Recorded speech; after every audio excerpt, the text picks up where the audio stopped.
हम तो कहा कि जदयू के अंदर में इस्तीफा नहीं है, वो पूरी तरह से एक तरह से उसके अंदर भूचाल आ गई है। और देखिएगा कि टूट नहीं होगी, पूरी तरह से जदयू कई टुकड़ों में तब्दील होगा। आपने कहा कि नीतीश कुमार अचेत अवस्था में है, तो 17 महीने की जब आपकी सरकार चल रही थी, उस समय भी सदन में उन्होंने बहुत सारी बातें कही थी। उस समय क्या अचेत अवस्था में नहीं थे? और क्या उस समय आप लोग उस समय 17 महीने में जितने भी निर्णय हुए ना, वो निर्णयों में आप देखिएगा कि सहमति भी थी, और आपको याद होगा कि नीतीश कुमार जी के लिए तालियां ही बजवाई गई थी, नौकरी भी हुई थी।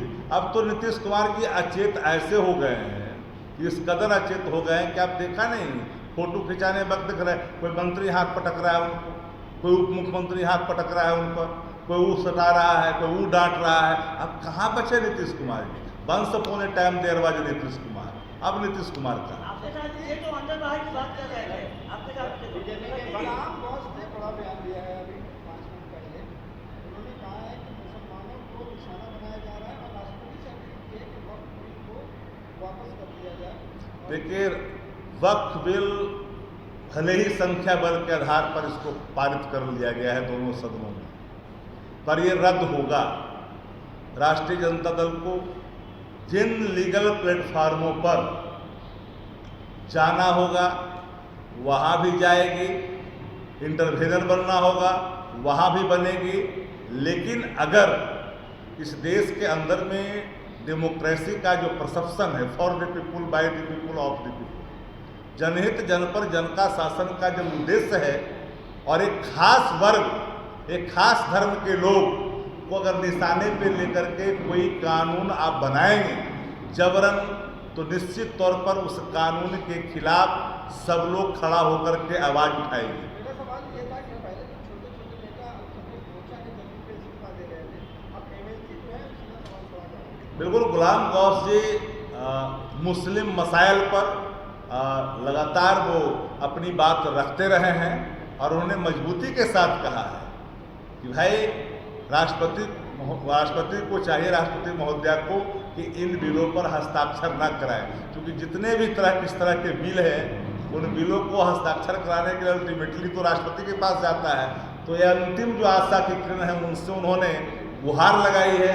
और हम तो कहा कि बिल बना है, बिल पास हुआ है, तो बिल रद्द भी होगा।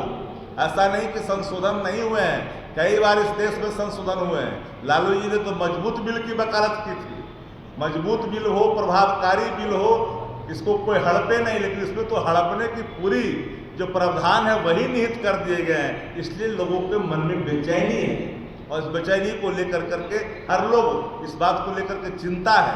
सत्ता का नंबर आ जाना, इसका मतलब कि आप किसी को दमन करें, कोई स्वीकार करें, कतई संभव नहीं है। बीजेपी के द्वारा जो वक्फ बिल लाया गया है उसका कुछ मुसलमान लोग समर्थन भी कर रहे हैं। कौन समर्थन कर रहा है?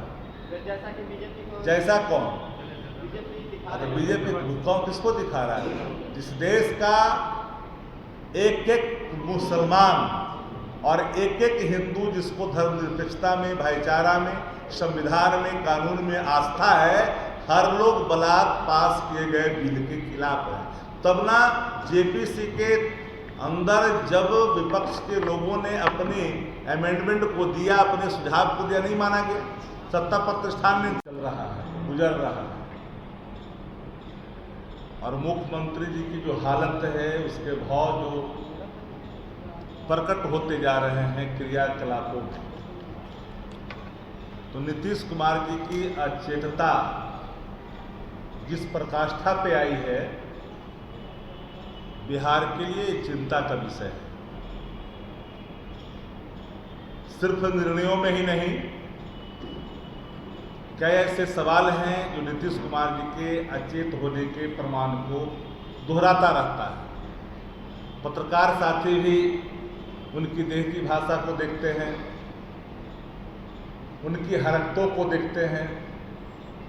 हद तब हो जाती है जब इस बिहार के मुख्य सचिव और डीजीपी सहित आला अधिकारियों का बैठक केंद्र के मंत्री उत्तर बिहार के जिले में जाकर के लेते हैं। ये पहली घटना है आज़ाद हिंदुस्तान में इस राज्य का कि कोई अचेत व्यक्ति इस राज्य का मुख्यमंत्री बना हुआ हो कठपुतली के समान, और उसका दुरुपयोग दूसरे लोग उस शासन का कर रहे हैं। भारतीय जनता पार्टी इसी अचिंतता का लाभ उठा रही है और जनता दल यूनाइटेड को डिस्क्वालीफाई करने की जो रणनीति भारतीय जनता पार्टी ने बनाई है, धीरे धीरे स्टेप बाय स्टेप उसकी झलक दिखते जा रही है। बिहार का जो कमजोर तबका है, चाहे वो किसी जातीय धर्म और मजहब के मानने वाले लोग, पिछड़ा, दलित, अत्यंत पिछड़ा, प्रगतिशील जो हाशिए पर हैं, सब लोग आज टकटकी निगाह से देख भी रहे और मन में गुस्सा भी पाले। अब जानते हैं कि जो सरकार चला रहा है इस बिहार के अंदर में, वो तो अचेत है, लेकिन जिनके ऊपर अकाउंटेबिलिटी है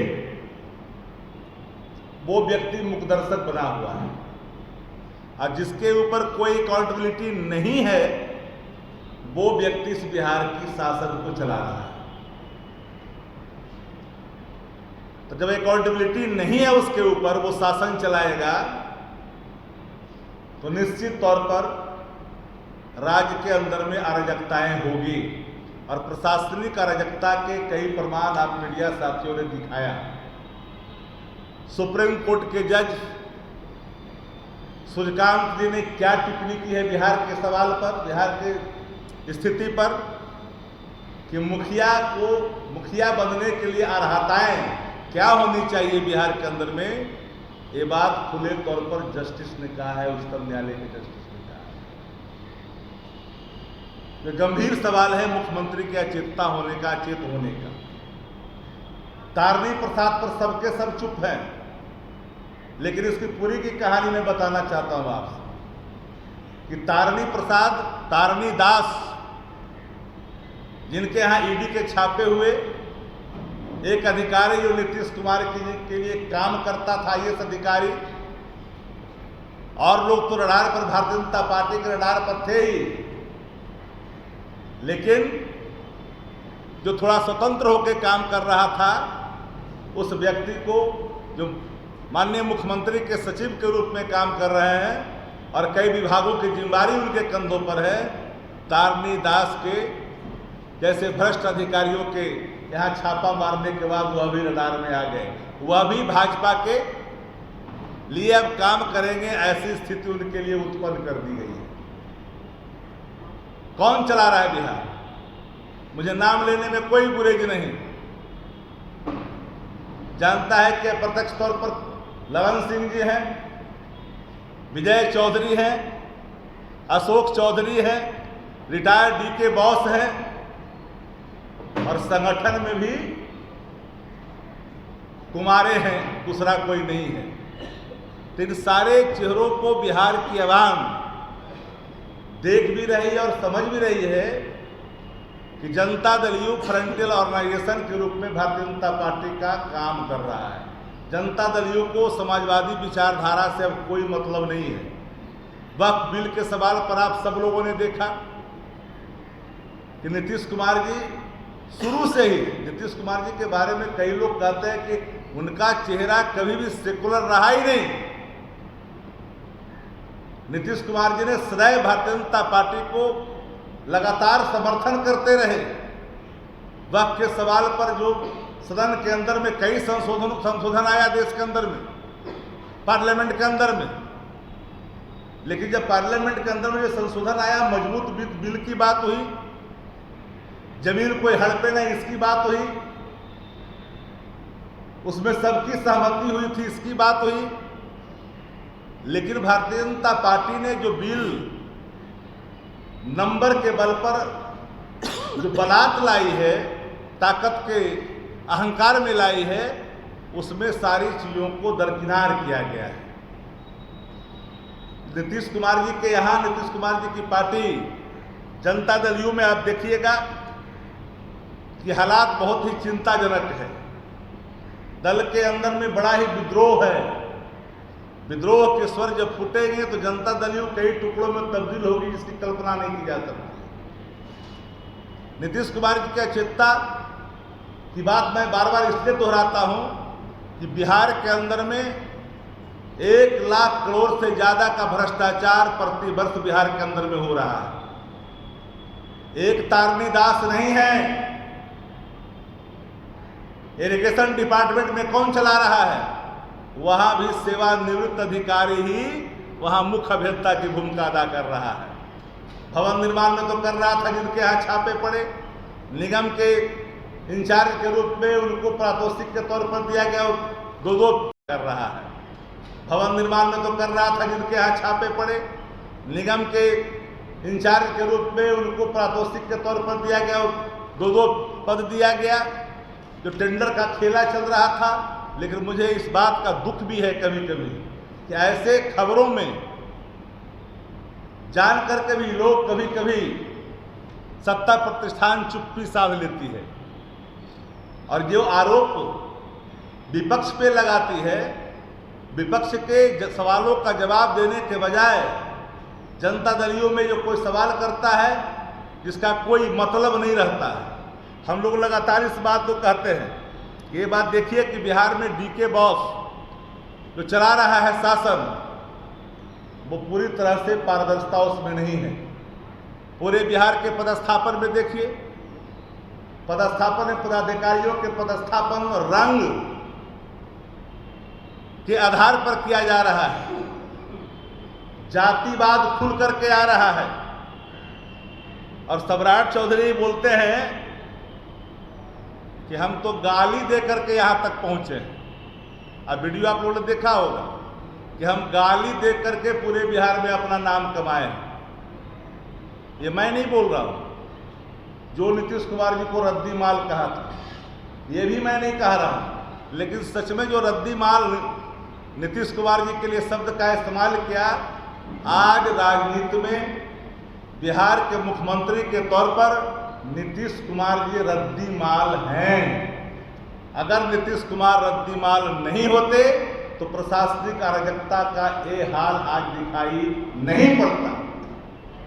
मुट्ठी भर लोग जो भारतीय जनता पार्टी के नीतियों के प्रचार करते हैं, प्रसार करते हैं, वही लोग शासन पर अपना एकाधिपत्य जमा कर करके बिहार के खजानों को भी लूट रहे हैं।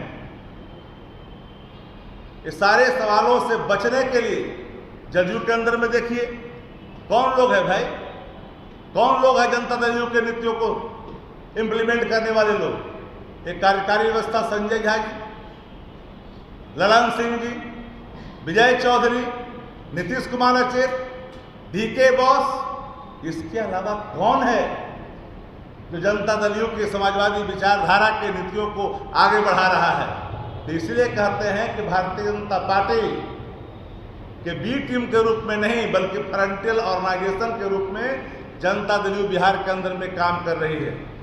और आज जदयू के अंदर काफी असंतोष है। कई लोग उनकी पार्टी छोड़ रहे हैं, कई लोग छोड़ने वाले हैं।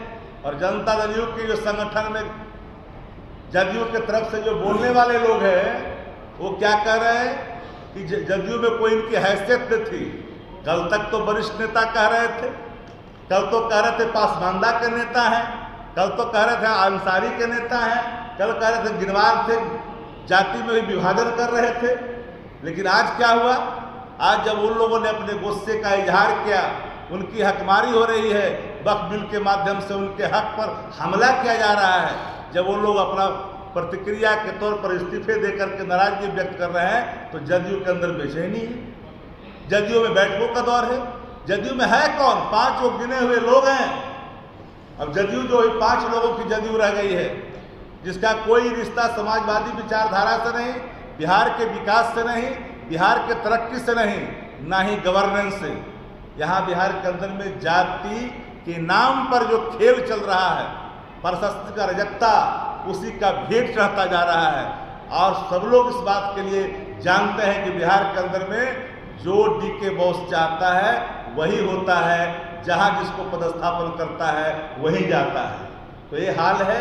पूरे जनता दल में बिल्कुल ज्वालामुखी फूटी हुई है। उसका असर धीरे धीरे दिख रहा है और जल्द उसकी